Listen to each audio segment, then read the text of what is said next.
Hey everybody, what's up and welcome back to today's video guys. And today guys, I'm going to go ahead and be showing you how to pay your Etsy fees for your store. This is a very simple thing to do, so make sure to watch this quick and easy video to the very end and follow my steps correctly so you can make sure that this works the same for you and you can do this yourself. But yeah guys, let's get straight into it.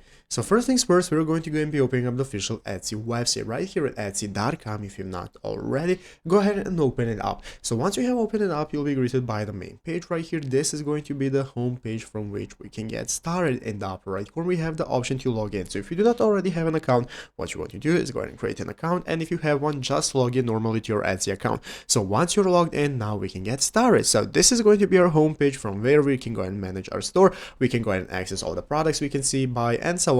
And basically, let's go and take a look at how we can pay our fees. What you want to do is first open up your store balance. You will be able to find your store right here once you have set it up in the upper right corner. And then we can follow the steps right here. As you can see, on the official Etsy website, we have the step-by-step on how to pay our amounts due. So we're going to go ahead and open up the shop manager, and on the Etsy seller app, you want to click more. So on the Etsy seller app, you want to click more. That's going to enable you to open up the settings where you can find the finances option. Under finances, you can go ahead and open up payment account, and then you can click pay now under the amount due. It's going to show you the amount that you are due to pay all the fees that you have to pay to Etsy. So you want to go ahead and select that. And once you have selected that, guys, you can now go ahead and get started with submitting your payment, inputting your payment info, and paying all the dues and amounts that you have right for your store. So you can find all of that right here and follow the steps to pay it for yourself. So I hope this video was helpful. If it was, make sure to leave a like, subscribe to the channel. So guys, thanks for watching. Take care and bye.